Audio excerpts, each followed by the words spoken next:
पढ़ेंगे consumer protection act 2019। जैसा कि आपको पता है, आपके सिलेबस के अंदर कंज्यूमर प्रोटेक्शन एक्ट 1986 नहीं है। जो कंज्यूमर प्रोटेक्शन एक्ट है 2019 है, वो आपको एग्जाम पॉइंट ऑफ व्यू से पढ़ना है। तो सबसे पहले हम जनरल लैंग्वेज में समझते हैं कि कंज्यूमर कौन है।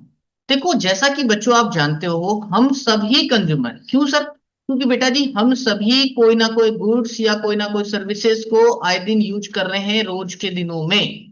जैसे ग्रोसरीज के आइटम, या मोबाइल नेटवर्क यूज कर रहे हैं, या डॉक्टर की सर्विसेज ले रहे हैं, या कुछ भी ऑनलाइन ऑर्डर कर रहे हैं, तो ऑल आर कंज्यूमर। हम सभी अभी कंज्यूमर हैं, क्योंकि हम किसी गुड्स को और सर्विसेज को कंज्यूम करते हैं। तो ये तो जनरल लैंग्वेज में कंज्यूमर की डेफिनेशन होती है कि जो भी किसी गुड्स या सर्विसेज को कंज्यूम करता है उसको कंज्यूमर कहते हैं। लेकिन इस चैप्टर में हम क्या बात कर रहे हैं? सबसे पहले हम ये बात करेंगे कि भैया, पहले का मार्केट पहले जैसा नहीं है। आज जो मार्केट है वो चेंज हो गया है। इस चीज को आपको खास ध्यान रखना है। पहले रूल था बेटा जी कैविएट एम्पटर का।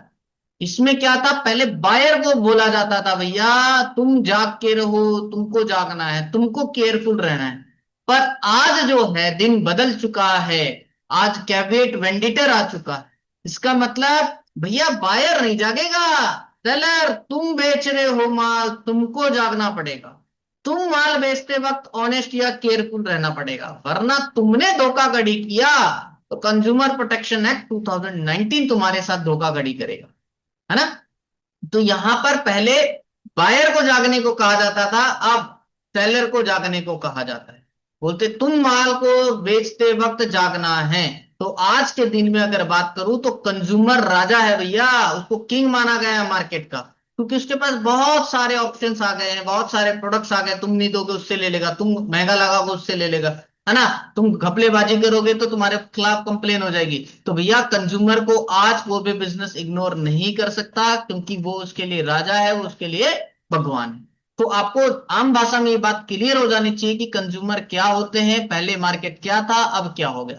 तो सर, कंज्यूमर प्रोटेक्शन एक्ट 2019 जो आया है, इसके अंदर क्या बदलाव है, इसका क्या रोल आया है? तो बेटा जी, पहले जो कंज्यूमर प्रोटेक्शन एक्ट 1986 था, अब उसको रिप्लेस कर दिया किसने? कंज्यूमर प्रोटेक्शन एक्ट 2019 ने। और अब इस एक्ट में मोर पावर और मोर राइट्स दे दिया गया कंज्यूमर को, जो भी हम आगे समझेंगे कि क्या क्या बदलाव हुए हैं कंज्यूमर प्रोटेक्शन एक्ट 2019 के अंदर। लेकिन सर, मेरे मन में एक सवाल उठ रहा है, क्या कि सर, अगर कंज्यूमर प्रोटेक्शन एक्ट नहीं होता तो क्या होता कंज्यूमर के साथ? तो बेटा जी, तब कंज्यूमर के साथ बहुत सारे धोखाधड़ी होती। जैसे उसको डिफेक्टिव प्रोडक्ट्स बेच दिया जाता। भैया मान लो एक पंखा लिया, आज चल रहा है, कल खराब हो जा रहा है ना? मिलावटी सामान, अडल्ट्रेटेड फूड बेचा जाता, उसमें मिलावट रहता है ना? पनीर में मिलावट, है ना? मिल्क में मिलावट, ज्यादा पानी मिला दिया या केमिकल्स मिला दिए, जिससे आप बीमार हो जा रहे हो। एडवर्टाइजमेंट धोखाधड़ी कर रहा है, भैया ये पियो आज हाइट लंबी हो जाएगी, या ये क्रीम लगाओ आज ही तुम गोरे हो जाओगे। इस तरह का फॉल्स एडवर्टाइजमेंट किया जा रहा है। एमआरपी से ज्यादा तुमसे चार्ज किया जा रहा है ना? और गुड्स जो है जिसकी तुमको झूठ मूठ की आर्टिफिशियल शॉर्टेज दिखाकर, उसके फिर मार्केट के अंदर उसकी सप्लाई कम दिखाकर, और सप्लाई कम हो रही है, डिमांड ज्यादा हो रही है, तो फिर क्या कर रहे हैं? हायर प्राइजेस चार्ज कर रहे हैं। इस तरह का तुम्हारे साथ धोखाधड़ी होता बेटा जी, अगर कंज्यूमर प्रोटेक्शन एक्ट का उस सेलर पे डंडा नहीं होता तो। लेकिन आज सेलर को पता है कि भैया इस तरह का धोखाधड़ी करूंगा, कंज्यूमर क्लेम कर लेगा, मैं फंस जाऊंगा। तो कंज्यूमर प्रोटेक्शन एक्ट एक तरह से क्या कर रहा है बेटा?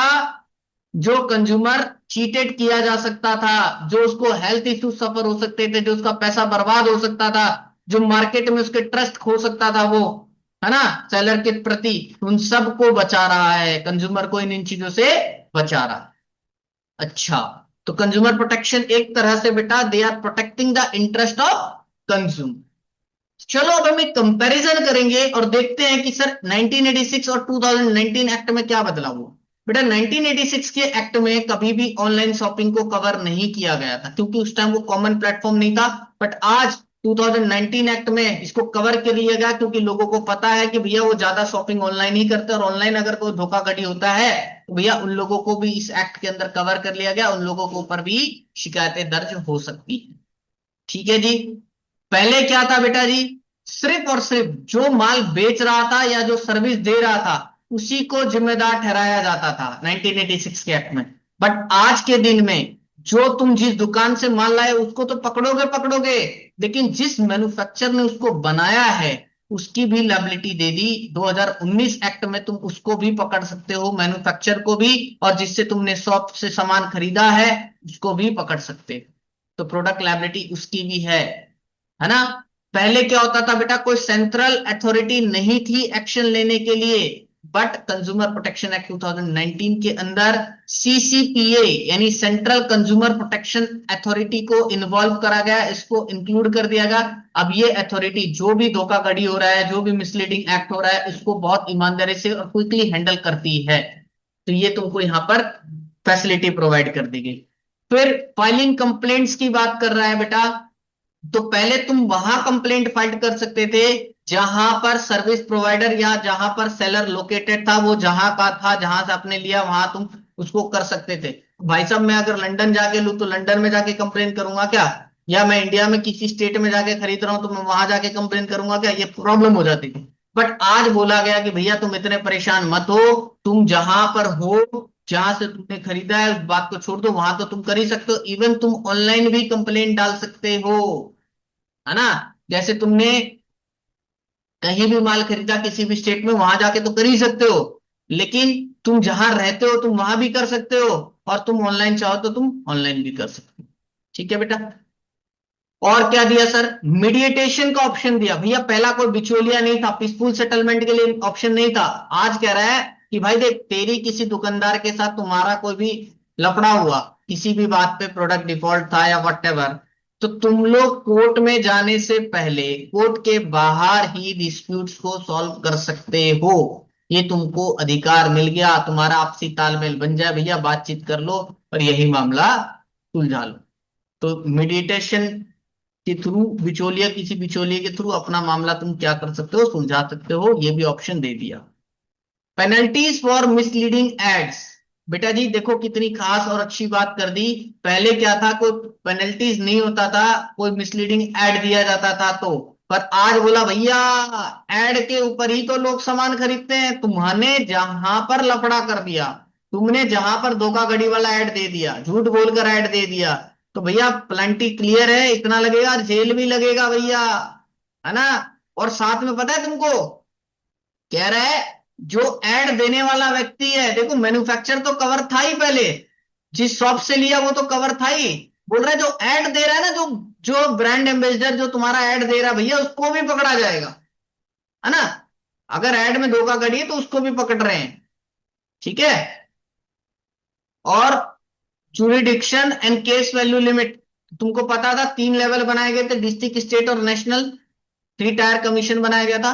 तो पहले लिमिट अलग थी बेटा, अब जो लिमिट है, करंट लिमिट है, वो डिस्ट्रिक्ट लेवल 1 करोड़ तक की केस को हैंडल करेगा, 1 करोड़ से ऊपर को हैंडल स्टेट कमीशन करेगी, 1 करोड़ से 10 करोड़ तक, और नेशनल जो है वो अब 10 करोड़ तक का केस जो है हैंडल करेगी। ठीक है, इस बात को तुमको ध्यान रखना है। तो ये जो सारी बातें थी मैंने इसमें तुमको क्लियर कर दिया कि क्या कंज्यूमर प्रोटेक्शन एक्ट था, क्या बदलाव हुआ है, कंज्यूमर कौन होता है, ये सारी बात मैंने आपको क्लियर कर दी। नेक्स्ट लेक्चर पे हम समझेंगे बेटा जी कि कंज्यूमर प्रोटेक्शन एक्ट के हिसाब से कंज्यूमर की क्या डेफिनेशन है, जो तुम्हारे एग्जाम पॉइंट ऑफ व्यू से इंपॉर्टेंट हो।